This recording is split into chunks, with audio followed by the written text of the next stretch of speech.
সকল শক্তির উৎস হচ্ছে জনগণ, সকল ক্ষমতার উৎস হচ্ছে জনগণ, বিএনপি। যারা সার্বভৌম ক্ষমতার মালিক আল্লাহকে মানে না, মনে করে ক্ষমতার উৎস জনগণ, এটা যে শিরিক, এই সূক্ষ্ম বিষয়টা অনেককে বুঝতেও দেয় না। পাম দেয়, হাওয়া দেয় জনগণকে, হ্যাঁ আমরা মালিক, অথচ আমাদের হাতে কিচ্ছু নেই। ভোট দেওয়ারই ছিল, সেইটাও কেড়ে নিয়েছিল। কথা বলে না কেন? আমি মনে করছি আপনারা ঠিক বুঝতেছেন। এই বাংলাদেশে আজ যারা ক্ষমতার উৎস জনগণ মনে করেন, তারা কিন্তু শিরিক করছেন। কথা বলেন না কেন? শিরিক যারা করে তারা মুশরিক। কি এবার শিরিক কিভাবে হয়? আল্লাহ যেটা পারে ওইটা অন্য কেউ পারে, এই বিশ্বাস করার নাম শিরিক।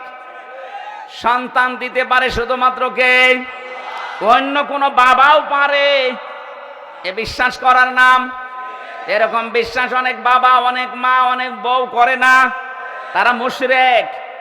কারণ আল্লাহ পারে যেটা অন্য কোনো বাবা, সে পীরকে, দরবারকে আপনি দিতে পারেন না। আইন তৈরি করতে পারে কে? এটা অন্য কেউ পারে, এই বিশ্বাস করার নাম শিরিক। আর শিরিক যারা করে তারা মুশরিক। সুতরাং বাংলাদেশে যারা আল্লাহর আইনের বিরুদ্ধে অন্য আইন কায়েম করতে চান, সে যে দলের লোক হন, আপনি কিন্তু শিরিক করছেন। আর শিরিক করলে আপনি আরো জোরে বলেন। আমার মনে হয় এবার অনেকের মন খারাপ হয়ে গেল। আরে ভাই, আমি আপনাকে বাঁচাতে চাই।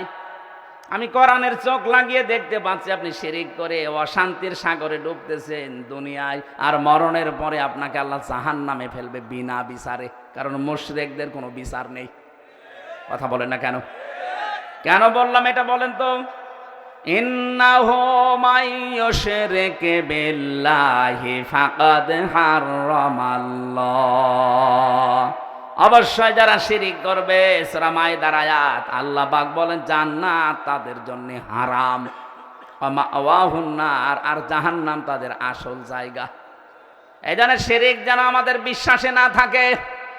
বাংলাদেশ জামাত ইসলামের প্রতি যেই তহমতটা এই দেশের অনেক আলেম ওলামা দিয়ে থাকেন, বুঝে কে না বুঝে আমি জানি না, যে তাদের আকীদা ভালো না। কে বলিস আপনাকে? আকীদা যদি ভালোই না হবে, ফাঁসির দড়ি গলার কাছে চলতেছে, তারপরেও অস্বীকার করে নাই। আপনার আকীদা এত ভালো, আপনি একটু ফাঁসির দড়ির কাছে যেয়ে দেখেন তো।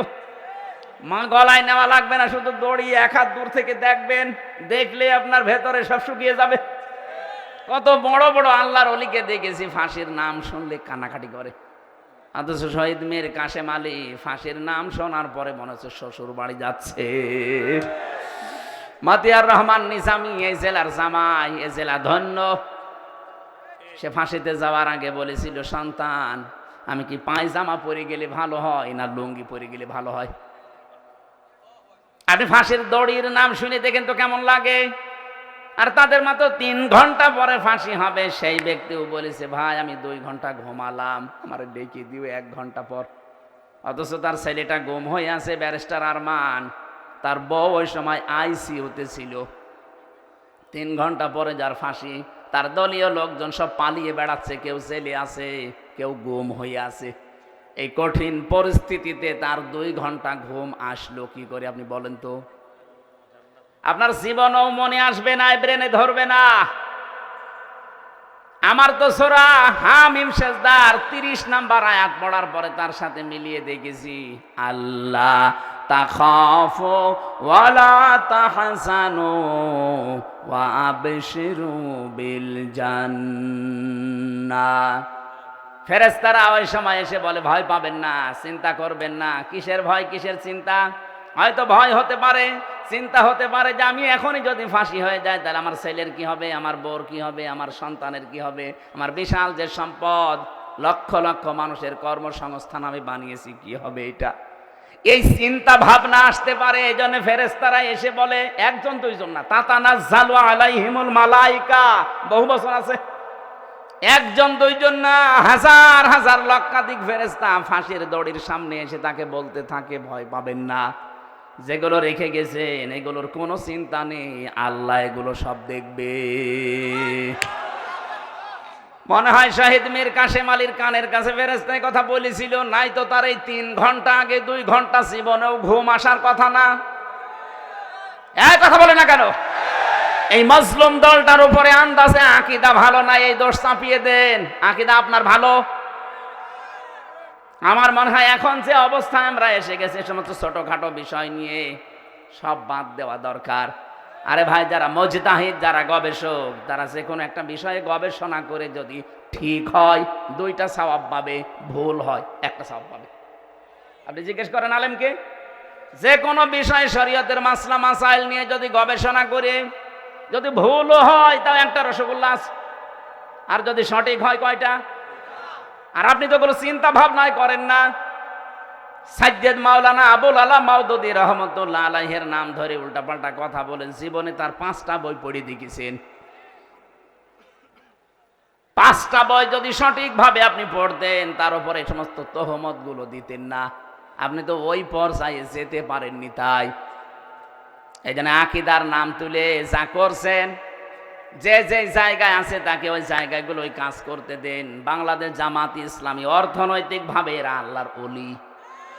টের পাচ্ছেন? এরা আল্লাহর ওলি। লক্ষ কোটি কোটি টাকা এদের কাছে দিলে 4 আনা এদিক ওদিকে হবে না। বাংলাদেশে অন্য কারো কাছে দিয়ে দেখেন তো। কথা বলেন, আমাকে বানিয়ে বলছি, এটা বাস্তব না। ওলি খোঁজার জন্য চট্টগ্রামে যাওয়া লাগে। এই কথা বোঝার চেষ্টা করেন।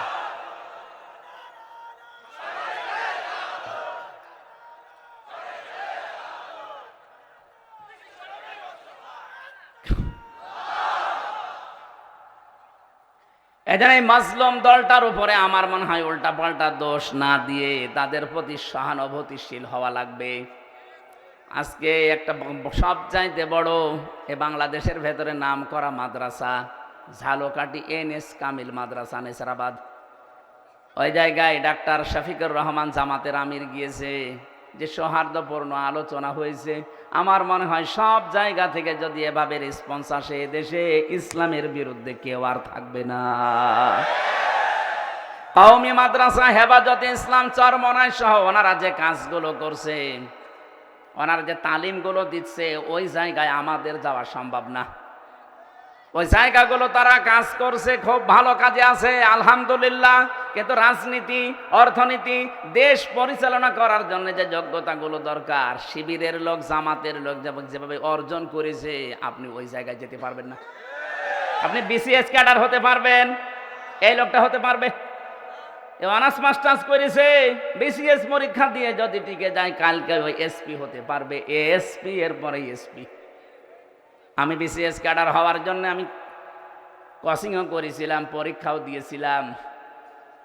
আমার লিখিত পরীক্ষায় পাস হওয়ার পরে ভাই যে দেখছে আমার 14 বংশ উল্টা পাল্টা, তখন আমারে বাদ দিয়ে দিয়েছে। যদি দেখতো না এর বাবা ওই যারা পালিয়েছে তাদের দলের সভাপতি, কি কথা বলছেন এখানে, যদি দেখতো এর দাদা ওই দলের সেক্রেটারি, বলতো ঠিক আছে সব মাফ, আল্লাহর ওলি আজকে থেকে ASP। জিজ্ঞেস করেন, 100 ভাগ বলতো। কারণ আমার সে যোগ্যতা ছিল না তা না, লেখাপড়া করলে আমি হয়ে যেতাম। আমাকে লাইন মতো উঠতেই দেননি। এই 15.5 বছর এরকম বহু চেয়ারে দেশের বহু মানুষকে আপনি উঠতে দেননি। আপনি জালেম, আর এটা মজলুম। এই জন্য অন্যান্য যারা আছেন কওমি মাদ্রাসা ভাই, আপনাদের আমরা আহ্বান জানাচ্ছি যে তালিমের জায়গাগুলো আছে, খুব ভালো ভালো কাজে আপনারা আছেন। খায়রুকুম মান তাআল্লামাল কোরআন ওয়া আল্লামা। কোরআন যে শেখে, কোরআন যে শেখায়, তার মতো উত্তম মানুষ নেই। কিন্তু এখন দেশের যে অবস্থা, জালেমদের এখনো পর্যন্ত নজর কিন্তু আছে। এই নজর থেকে মুক্ত হওয়ার জন্য আন্তর্জাতিক যে ষড়যন্ত্রগুলো চলছে, আপনার মাথায় ধরবে না, চিন্তা ভাবনা করা লাগে এর জন্য আলাদা। এখান থেকে বাঁচতে হলে আমার মনে হয় আকীদার প্রশ্ন তুলে মানুষকে আর দূরে সরানোর সময় নেই। বুকে টেনে নেন, কাছে আসেন, আগে ইসলামটা কায়েম হোক। কথা বলেন, ইসলামটা কায়েম হোক, এরপরে বলেন যে ভাই এই কাজটা ভুল হচ্ছে, এইটা শুধরিয়ে নেন, এইটা ঠিক করেন। তারা যা যা খেদমত করেছে, তার যে 50 বছরের যে খেদমত, আপনি 500 বছর পেলেও পারবেন না। কারণ 500 বছরে আপনি 450 বছর ঘুমাবেন। কথা বলছেন এখন। আর তার এই 50 বছরের হায়াতে আমার মনে হয় 30 বছর শুধু লিখেছে। আপনি টের পান কারে আন্দাজে কোন ফতোয়া দেন। এই জন্য আহ্বান জানাচ্ছি, দেশটাকে শিরিক মুক্ত করা লাগবে। আমাদের বিশ্বাসে যাদের শিরিক আছে, জামাত ইসলামের এই গঠনতন্ত্রে বিশ্বাসে আকীদায় শিরিক আছে, আপনি একটু দেখান তো যে এটা শিরিক। বলেন বলেন। আমি নাম ধরে বলছি এই কারণে, কারণ এই মাজলুম দলটার উপরে আবাহমান কাল থেকে এই দেশে একটা তহমত লাগিয়ে দিয়েছে আন্দাজে। কেউ যেন এই অবিচার করে তাদের উপরে তহমতটা দিয়ে নিজের গনার পাল্লা ভারী করবেন না। নিজের চিন্তায় তো আমি নিজে বাঁচি না, কথা বলেন না কেন? তাহলে এই দেশকে যদি আল্লাহর নিরাপদের চাদর দিয়ে ঢেকতে হয়, জুলুম মুক্ত করা লাগবে, শিরিক মুক্ত করা লাগবে। বলেন। আল্লাহ পাক বলেন, এমন একটা গ্রামের নাম বলছি শোনো, যে গ্রামটা শান্তি ছিল। এই যে আমনুন মানে নিরাপত্তা, আমনুন মানে কি? কানাত আমিনাতান মুতমাইন্নাতান, যেখানে বাস করে মানুষ আত্মতৃপ্তি পেত। মুতমাইন্না মানে কি? আত্মতৃপ্তি। বাস করলে যেখানে আত্মতৃপ্তি পাওয়া যেত, ভালো লাগতো মানুষের, শান্তি স্বস্তি এগুলো সব ঘিরে রেখেছিল তাদেরকে। বিভিন্ন জায়গা থেকে তাদের রিজিক আসতো, বিভিন্ন ব্যবসা বাণিজ্যের মাধ্যমে রিজিক আসতো। কিন্তু এতটুকু আল্লাহ শেষ করেননি। এই রিজিক আসার পর আল্লাহর দেওয়া রিজিক খেয়ে নিয়ামতগুলো খাওয়ার পরে তারা আল্লাহর সাথেই কুফরি আরম্ভ করেছে। সবচাইতে বড় কুফরি ছিল ওই জামানার যিনি নবী ছিল মুহাম্মদুর রাসূলুল্লাহকে তারা মিথ্যাবাদী বলেছে, পাগল বলেছে, জাদুকার বলেছে, এমনকি দেশ থেকে পর্যন্ত তাড়িয়ে দিয়েছে। কথা বলেন ঠিক কিনা? 18 কোটি মানুষ মাত্র 56,000 বর্গ মাইলের এই দেশে, এতটুকু দেশ, পৃথিবীর বহু দেশে তো ঘুরলাম, কই এতটুকু জায়গায় এত মানুষ বাস করে পৃথিবীর কোনো জায়গায় আমি পাইনি। এর চাইতে, এই যে কয়েকদিন আগে গিয়েছিলাম মালয়েশিয়া, এর চাইতে 8 ডবল বড়। কত বলেন? বাংলাদেশে 8টা জোড়া দিলে যত বড় হবে, মালয়েশিয়া একাই অত বড়। বাংলাদেশ 14টা জোড়া দিলে যত বড় হবে, সৌদি আরব একাই অত বড়। বাংলাদেশ 59টা জোড়া দিলে যত বড় হবে, আমেরিকা একাই অত বড়। কিন্তু মানুষ বাংলাদেশের চাইতে কম জায়গা হিসাবে। কথা বলেন না কেন? তাদের যে বিশাল জমিন পড়ে আছে, সেই তুলনায় মানুষ একেবারেই কম। আমাদের এতগুলো মানুষ, অথচ জায়গা যতটুকু। আল্লাহ পাক বলেন, বিভিন্ন জায়গা থেকে তোদের রিজিকের ব্যবস্থাগুলো করছিলাম, কি হয়েছে তোদের? আমার নিয়ামতগুলোই তোরা উল্টিয়ে দিতে আরম্ভ করলি।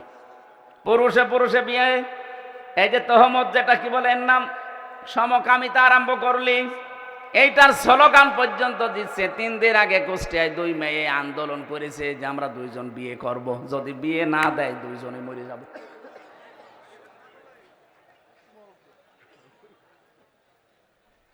আল্লাহর সিস্টেমটাই পুরো পাল্টিয়ে ফেলতে চান। এমনকি আল্লাহর রাসূল এখন নেই, রাসূলের নায়েব আছে। নায়েবে রাসূল আলেমদের গায়ে হাত দিয়েছেন। এই কথা বলছেন না কেন? মাওলানা মামুনুল হকের মাথায় দড়ি দিয়ে, তার হাতে হ্যান্ডকাপ দিয়ে, মাথার উপরে হেলমেট দিয়ে, মনে হচ্ছে যে কি নিয়ে যাচ্ছে, অথচ কিছুই না। আমার মতো একটা দুর্বল মানুষের মাথায় তো দড়ি দিয়েছেই দিয়েছে, হাতে দিয়েছে হ্যান্ডকাপ, আবার পায়ে ডান্ডা বেড়ি, মাথার উপরে লাগিয়েছে সে লোহার টুপি। মনে হচ্ছে যে কি পেয়েছে, গরু না ছাগল। আপনি যদি আমার সাথে এই করেন, মাওলানা মামুনুল হকের সাথে, মাওলানা সাখাওয়াত হোসেন রাজির সাথে এই করেন, আমার মনে হয় যদি নবীজি এখন বেঁচে থাকতো, নবীর মাথায় দড়ি দিত। বলেন।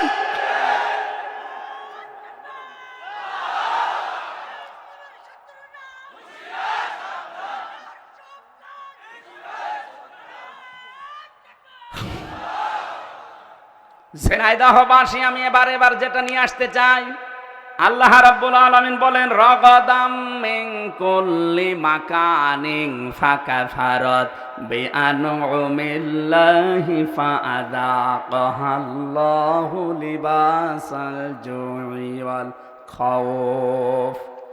মানুষ যখন আল্লাহর আইন ভুলে, আল্লাহর আলেমদের প্রতি অত্যাচার, জুলুম, নির্যাতন শুরু করে, ওই সময় ওদের পাপের কারণে আমি আল্লাহ 2টা জিনিস চাপিয়ে দেই। একটা হচ্ছে ক্ষুধা। ক্ষুধা মানে দুর্ভিক্ষ। ক্ষুধা মানে কি? বলেন বলেন। দুর্ভিক্ষ আসা আরম্ভ হয়েছিল, আলেমদের উপরে যা আরম্ভ করেছিলেন, দুর্ভিক্ষ চলে আসতো।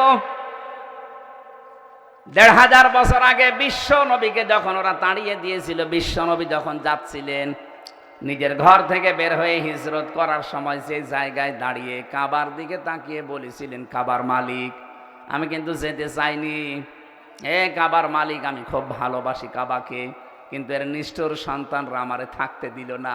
হ্যাঁ আমি যাচ্ছি। আল্লাহ ওই সময় সূরা কসসের ৮৫ নাম্বার আয়াতটা নাযিল করেছিলেন, ইন্নাল্লাযী ফারাদা আলাইকাল কুরআনা লারাদ্দুকা ইলা মাআদ, অবশ্যই আপনার প্রতি আমি কোরআনের আইন মানা ফরজ করে দিয়েছি। হে নবী আপনাকে আজ এই কোরআনের কারণে চলে যাওয়া লাগছে হিজরত করে, কিন্তু গ্যারান্টি দিলাম লারাদ্দুকা, লামে তাকিদ, আমি আল্লাহ গ্যারান্টি দিচ্ছি অবশ্যই আপনাকে আপনার এই জায়গায় আমি আবার ফেরত নিয়ে আসব, কিন্তু তখন এই দুর্বল করে না, শক্তিশালী করে নিয়ে আসব। মাত্র কয় বছরের ব্যবধানে নবীজিকে আবার এই জায়গায় নিয়ে এসেছিলেন, কিন্তু বাদশা করে। কথা বলেন ঠিক কিনা? নবীজি তো ১৩ বছর অত্যাচার সহ্য করেছেন, বাংলার মুসলমানেরা আমরা অত্যাচার সহ্য করছি ৫৩ বছর, তার ভেতরে ১৫ বছর আরো বেশি। উনি ১৩ বছর, আমরা ১৫ বছর, ২ বছর পার করে ফেলেছি বেশি। উনি যদি ১৩ বছর অত্যাচার সহ্য করার পরে ১০ বছর প্রেসিডেন্ট হতে পারে, আমার মনে হয় নবীজির এই জীবনী বাংলাদেশেও মিলবে। ১৫ বছর আমরা যারা জুলুম নির্যাতন অত্যাচারের শিকার হয়েছি, তাদের হাতে আল্লাহ ১০ বছর বাংলাদেশ তুলে দেবে। এইটার নাম ইলা রাদ্দুকা ইলা মাআদ। হ্যাঁ, কোরআন বাদ দিয়ে যদি কোনো পাপের কারণে কেউ পালায়, তার শাস্তি হচ্ছে দিন যত যাবে তার প্রতি ঘৃণা তৈরি হবে জনগণের। যেমন চেঙ্গিস খান, হিটলার, এক কথা বলছে না কেন, তারাও মানুষ হত্যার সাথে জড়িত ছিল, কিন্তু দিন যত যাচ্ছে হিটলারের, চেঙ্গিস খানের, যে পালিয়েছে লক্ষণ সেন, কি ৮৫০ বছর আগে পালিয়েছিল লক্ষণ সেন, এদের নাম শুনলেই মানুষ এখন ঘৃণা করে। কিন্তু কোরআনের কারণে যারা চলে গিয়েছিল টিকতে না পেরে, এই মানুষগুলোকে আবার আল্লাহ এই দেশে ফেরত নিয়ে আসতেছে সম্মানের সাথে। মাওলানা আবুল কালাম আজাদ, ওই যে লাল দাড়িওয়ালা লোকটা বাচ্চু রাজাকার নাম দিয়েছিলেন, সে কিন্তু এমনি এমনি পালিয়ে যায়নি, সেও চলে গিয়েছিল, কিন্তু অত্যাচার নির্যাতনের জুলুমি কোরআনের কারণে। আর হলেন না তার পাপের কারণে। আরে ভাই আপনি আন্দাজে দোষ দেন, যে সাক্ষী দেন।